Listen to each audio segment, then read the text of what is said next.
जैसे कि mobile, TV इत्यादि खोल कर देखें तो हर समय हमें कहीं ना कहीं श्रीमद् भागवत कथा का सुलभता से ज्ञान प्राप्त हो जाता है, सुनने को प्राप्त हो जाती है।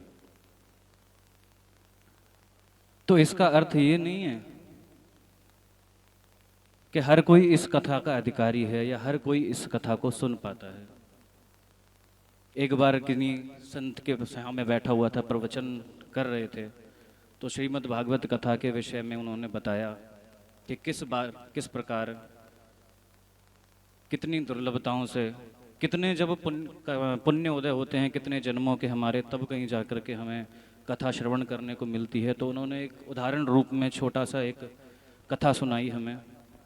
एक बार एक नगर में एक सेठ थे। धन, वैभव, ऐश्वर्य, संसार में भौतिकता में जितने भी सुख आते हैं, जितने भी भोग आते हैं, संपदाएं आती हैं, सब उन्हें प्राप्त थी। और जब मनुष्य के पास धन आदि, वैभव आदि बढ़ता है, तब कहीं ना कहीं उसके मन में विचार आता है, मैं कहीं कोई ऐसा कार्य करूं जिससे कि मेरी ख्याति और हो। हर समय कोई ऐसा आयोजन करूं, जब भी वो आयोजन कहीं और होने लगे, कोई और कराने लगे, तो वहां मेरा नाम अवश्य आए। तो उसने भी एक बार एक आयोजन कराया था और ऐसा भव्य आयोजन आज तक कोई नहीं करवा पाया। तो नगर आदि में जितने भी ब्राह्मण आदि थे, सभी को बुलाया, पुरोहितों को बुलाया, साधु संतों को बुलाया, सभी का स्वागत किया, ब्रह्म भोज आती, संत भोज कराया। तब पश्चात एक सभा बैठाई, सभी से विचार विमर्श किया, सभी से पूछा गया कि महाराज मैं ऐसा कौन सा कार्य करूं जिसके द्वारा मुझे पुण्य की भी प्राप्ति हो, मेरा वैभव और बढ़े, मेरा नाम हो, और ऐसा कोई कार्य हो जिससे मेरा उद्धार भी हो सके। किसी ने कहा कि महाराज आप दान करिए, किसी ने कहा एक विशाल भंडारा कराइए। सबने अपने अपने विचार अनुसार, सबने अपने अपने मत अनुसार अनेकों प्रकार की बातें कहीं, अनेकों प्रकार के विचार रखे। तब एक संत महाराज चुपचाप एक स्थान पर बैठे हुए थे, आसन पर बैठे हुए थे, ध्यान में थे। अंततः नगर सेठ की नजर पहुंची संत के ऊपर। पास गए, विनम्रता से पूछा कि महाराज मैंने सबका विचार सुना, पर मुझे कहीं ना कहीं संतुष्टि नहीं हुई, एक बार आप भी अपना विचार बताएं। संत ने कहा कि हे सेठ जी, आपका विचार बड़ा उत्तम है, आपके पास सब है, धन आदि भी है, सब है, तो क्यों ना आप कोई ऐसा कार्य करें जिसके द्वारा आपका तो उद्धार हो ही,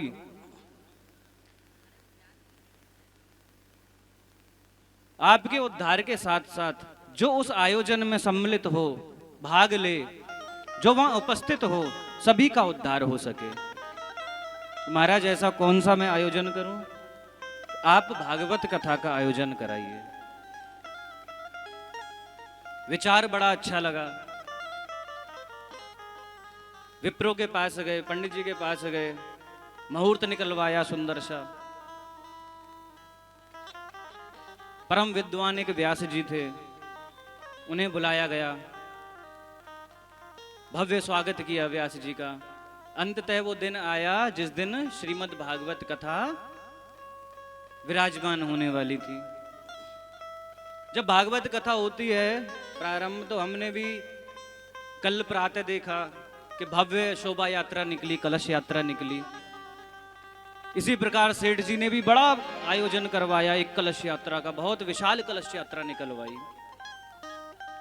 जो उस कलश यात्रा में सम्मिलित हो, देखे कि कितनी विशाल कलश यात्रा है, तो एकाएक सब कहने लगे सेठ जी ने बहुत बड़ा आयोजन करवाया, बहुत बड़ा आयोजन करवाया। सबने भीड़ को देखा, सब प्रशंसा करने लगे। अब सेठ जी गदगद हो गए। सेठ जी मन ही मन प्रसन्न होने लगे कि मेरा इतनी प्रशंसा कर रहे हैं सब। और जैसे ही कलश यात्रा निकलने लगी, आधे नगर तक ही पहुंची थी, तो सब अपनी अपनी प्रसन्नता व्यक्त कर रहे थे। जिस प्रकार कल डीजे था, बैंड बाजा, ढोल आदि, कोई गाता है, कोई नाचता है, सब इसी प्रकार प्रसन्नता व्यक्त करते हैं। तो इसी प्रकार सेठ जी ने एक कोई रिश्तेदार बुलाए हुए थे, उन्होंने एक नया तरीका निकाला कि एक बड़ा सा लोहे का पाइप लिया, उसमें बारूद भरा, हल्का सा धरती में जमीन में ठोका और सेठ जी के एकदम सामने, ठीक सामने जाकर, कान के पास जाकर जोर से फोड़ा। अब जैसे ही बारूद फूटा, धमाके की आवाज हुई, सेठ जी के कानों में तो केवल सीटी सीटी सुनाई दे और तो कुछ सुनाई नहीं दे। डीजे बाजे सब बज रहे हैं, पर सेठ जी के कानों में कोई आवाज नहीं। बड़ी विडंबना। डॉक्टर के पास भी गए, डॉक्टर ने कहा कि भैया इतनी जल्दी शीघ्रता से इसका इलाज नहीं होगा।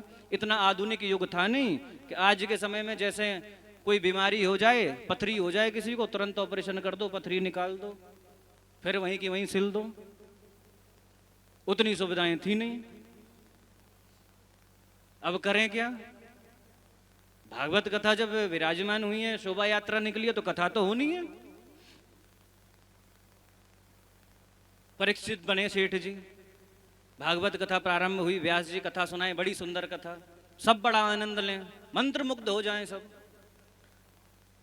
पर जो सेठ जी थे वो बैठे रहे, बस सबके मुंह में की तरफ देखते रहे और व्यास जी के मुंह की तरफ देखते रहे। व्यास जी का मुंह चल रहा है, सबकी ताली बज रही है और जोर जोर से माइक भी बज रहा है, पर सेठ जी कुछ ना सुने। बड़ी विडंबना।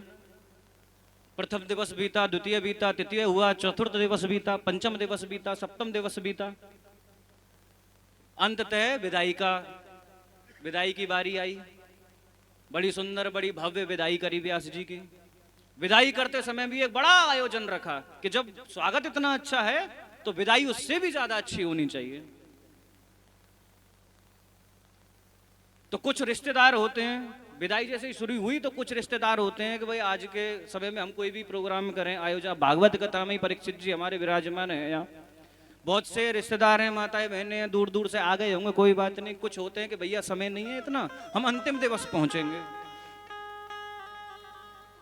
अब उनमें से एक ऐसे रिश्तेदार थे जिन्हें ज्ञात तो था कि भागवत कथा हो रही है, पर समय इतना था नहीं, तो अंतिम दिवस आए।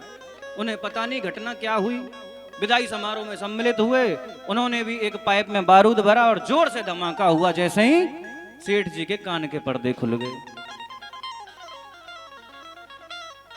अब सब विचार करने लगे। व्यास जी निकलने ही वाले थे, व्यास जी के पास गए कि महाराज इस प्रकार से घटना हुई और आज फिर से सेठ जी को सब कुछ सुनाई देने लगा, क्या किया जाए?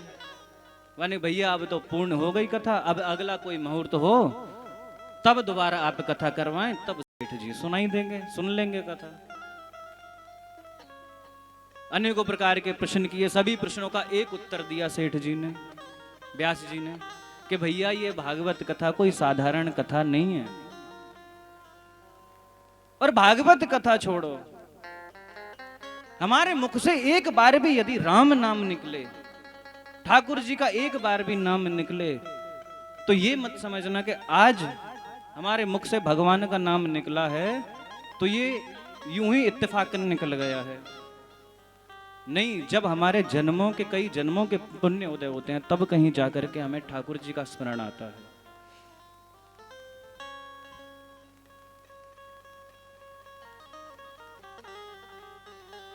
ठाकुर जी के नाम में एक बड़ी अद्भुतता है,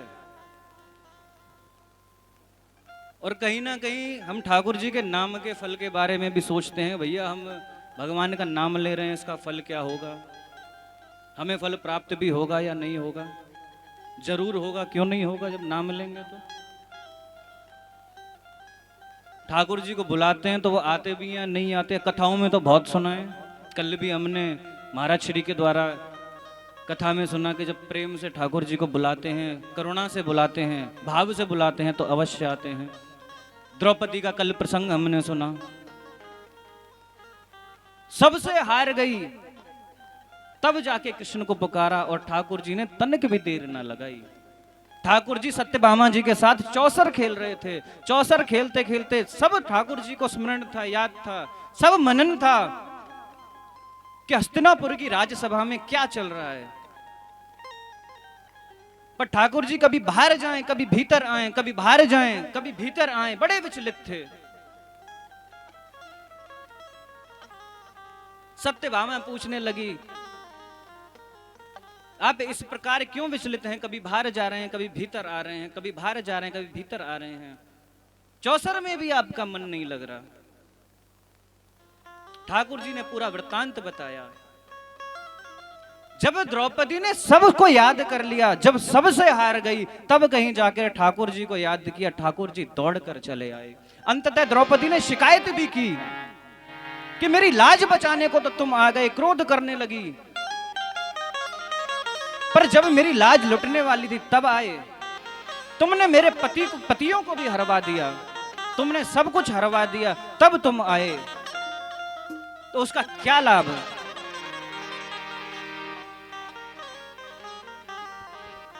श्री राधे।